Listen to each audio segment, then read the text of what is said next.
tend to go in and go along with the record label, and the label wants you to have 4 songs that are going to be hits. And back then, you went in and recorded. You're using their money. Well, it's your money on contract, but and they didn't hear anything. They'd scrap the whole record, even if you loved the songs. And you'd have to go. You'd either bring a songwriter in or whatever. But we did the first record, did the second record. 2 of my favorite records are the first 2 records. And the second record is a lot of the songs were like a lot faster because we were touring with Cheap Trick and the Ramones, and you didn't want to go on stage in front of the Ramones and start like on your back foot. You want to start forward, and so a lot of the songs I was coming up with were for the second album. I'll get into that a little bit maybe. Are faster on the record. It's like the record's like really up, and it's more live. We set up the drums in the studio, A&R Studios in New York, right near Sheridan, the old Sheridan. They tore down a beautiful old 50s hotel. Van Morrison recorded there. His famous, what was the one where when it was really second or third record, probably third record. He recorded there, and what's his name on piano? What's the guy on piano from New York? Piano man. Oh, Joe recorded there.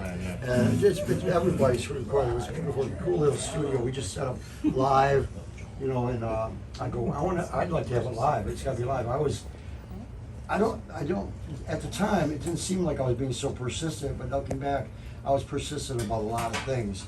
And they usually happened, and they happen for the better, I think. We set up live, we wanted more live sound. Mics were close to the amps.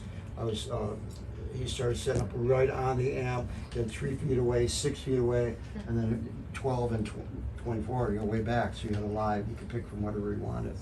Anyway, that was that era. Rock You Up was on that, in those recordings. That was the ones with, that would be a National Breakout record.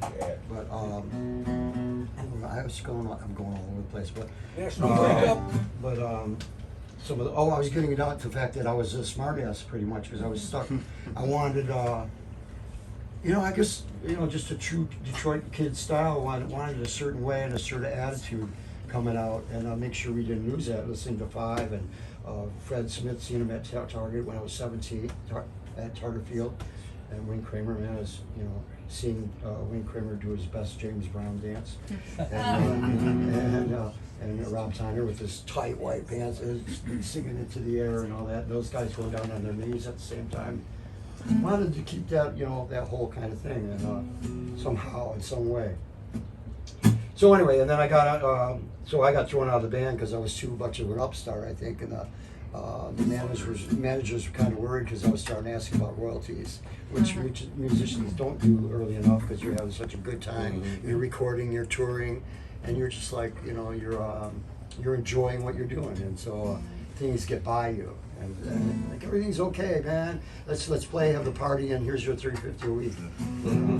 So I got $350 a week. I think was the last tour, and we were coming off in Heat. $375. I was making $375 a week on tour, but we were having a good time. Yeah. And then this is my new era. This is a new era, so it's my new stuff is like.